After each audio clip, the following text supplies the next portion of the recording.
चाहिँ यो झरना आइपुग्यौँ है। कस्तो थियो त बाटो? मम्मी बाटो कस्तो थियो होला?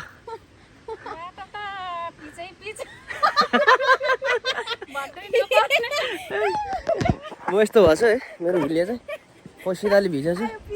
अब यो भर्याङ हामी नन स्टप तल झर्नुपर्ने ठाडो भर्याङ रहेछ।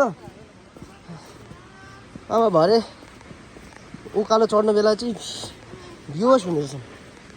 गरा चाहिँ यहाँ तल छ है।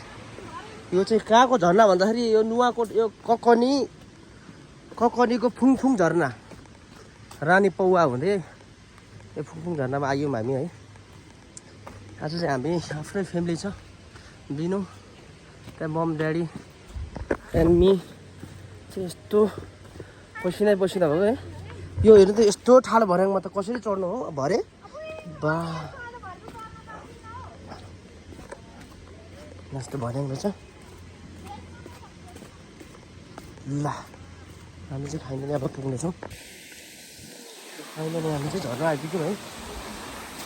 फुङफुङ झर्ना अरे यसलाई अहिले जानु पर्दैछ ऊ माथि हामी। बा तलबाट माथि जान्छ त ल फाइनली हामी चाहिँ झर्नामा शीतल। ल यो माथिबाट झर्ना झरेको है।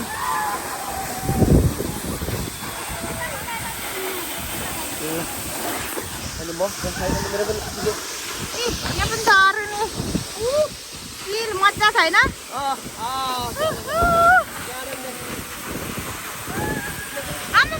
कहाँबाट झरेको हो नि ड्याडी खै ड्याडी ड्याडी ड्याडी आएर खिच्नु हुँदैछ।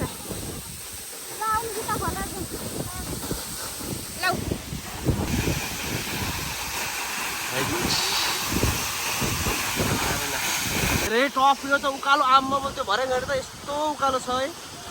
झर्नु त ओह्रालो झऱ्यौँ कि उकालो जानु चाहिँ गाह्रो छ। ड्याडी चाहिँ ऊबाट पुग्नु भएछ। हामी चाहिँ एकछिन जुत्ता पकालेर यहाँबाट जान्छौँ हामी होइन। यो भएर जानुपर्ने छ। म चाहिँ एकछिन झर्नामा नआउँदैछ नै दुईजना चाहिँ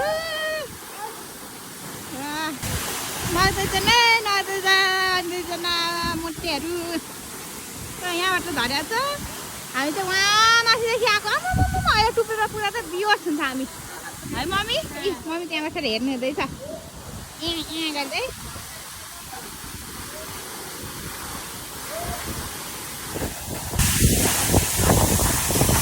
यहाँ चाहिँ तपस्या गरेर बसेको छ माथिबाट झरेको छ।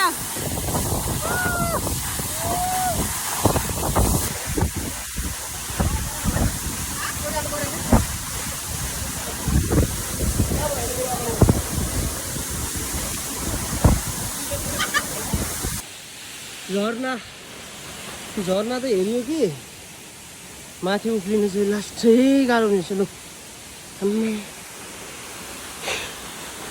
झर्ना है माथि उफ्रिनु चाहिँ लास्टै गाह्रो रहेछ। फुङफुङ झर्ना भिजिट यो एउटा टफ भयो होइन। अनि अर्को गाह्रो चाहिँ स्कुटर लान गाह्रो छ। मम्मी र जेडी त्यहाँ हुनुहुन्छ गाह्रो छ। दिने पनि दिने बुके बुके फाइनल्ली ल हामी चाहिँ पुग्नु आँट्यौँ तलबाट यहाँ आइपुग्यौँ। जेडी मम्मी आउँदै हुनुहुन्छ अनि म पनि त त्यति गाह्रो त भएको भए जस्तो भएको थिएन। बिनी बिना पसिना छिटो मेरो हाई गर आनन्द आएको नहुँदा त आनन्द है रेडी। कस्तो लाग्यो रेडी तपाईँलाई?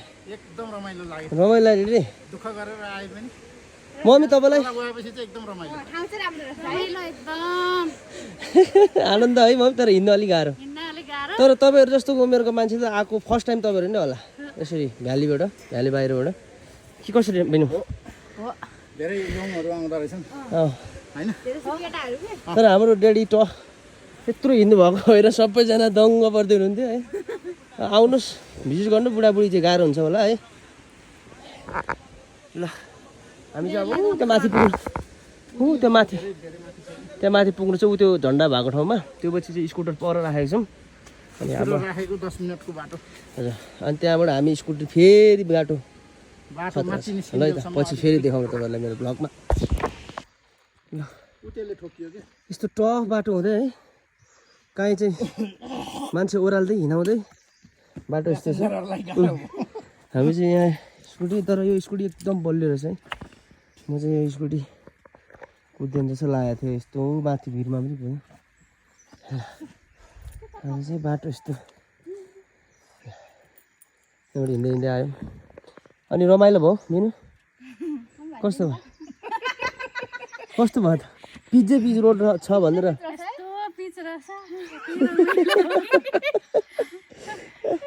पिच रोड भनेर पुरै अलकत्र मात्रै देखिन्छ हैन अरूहरूले चाहिँ यही ठाउँमा यो खै के भन्थ्यो फुङफुङ झर्ना जाने बाटो यो ककनीको वे टु पल्सर धनसार भन्ने ठाउँ रहेछ यहीँ रोकेर जानु भन्थ्यो हामीले चाहिँ स्कुटी लिएर गएको थियौँ दुईजनाले तर यति छिटो आयौँ है स्कुटी लिएर गएर चाहिँ बेला बेला होइन धेरै कुरामा चढियो नि अघि झरेर उकालो लास्टै उकालो हुन्छ है यस्तो हिँडेर है हाम्रो चाहिँ यो मेरो भ्लगलाई माया गरिदिनु यो चाहिँ तपाईँको फुङफुङ झर्नाको भ्लग गरेको छौँ आज हामीले फ्यामिली टुर अनि यो चाहिँ कहाँ भन्दाखेरि ठ्याक्कै यो के पो डेडी हो ककनी ककनी के पो भन्थ्यो यो ठाउँको लागि अघि नुवाकोट ककनी धनसार भन्ने ठाउँमा फुङफुङ झर्ना है त ल तपाईँहरू पनि आउनु भिजिट गर्नु यहाँ चाहिँ कस्तो हुस्सो लागेको छ है हामी चाहिँ फर्किँदैछौँ मम्मी ड्याडी उता अगाडि बाटो यस्तो कहिले काहीँ चिप्लो कस्तो हुस्सो लागेको छ ए यस्तो भएको छ दिउँसो हुस्सो लागेर तलबाट तल हेर्नुपर्ने यहाँ यो के भने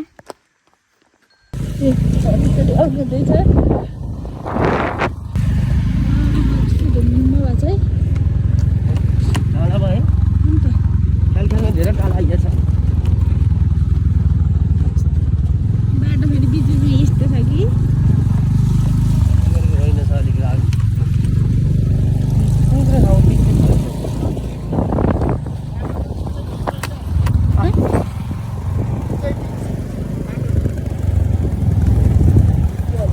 पिछै पिछ अरे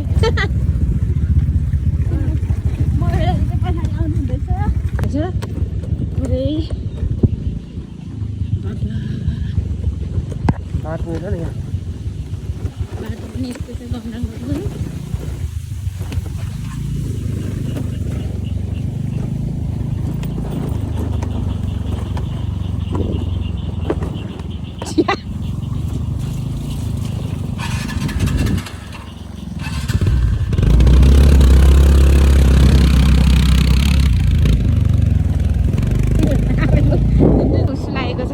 हजारौँ अन्धकार छ यो नुवाकोट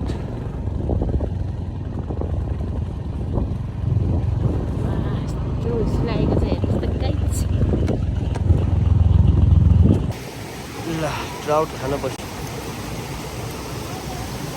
ट्राउट माछा सानो भएन अलि ठुलो भाइ ठुलो यहाँ छ जस्तो आयो त ऊ परतिर ठुलो यहाँ ठुल्ठुलो छान्नु मसिनो लोसिन होइन ठुल्ठुलो छान्नु है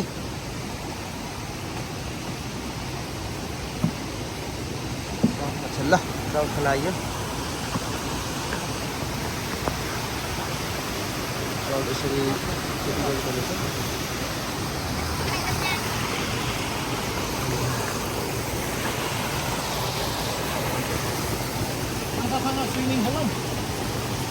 माछासँग स्विमिङ खेलौँ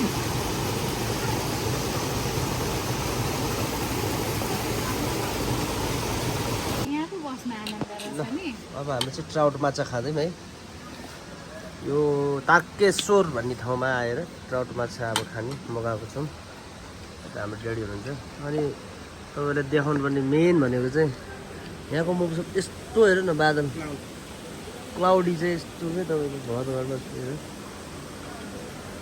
क्या दामी मजा आउने रोड भयो यस्तो मकै गाडी छ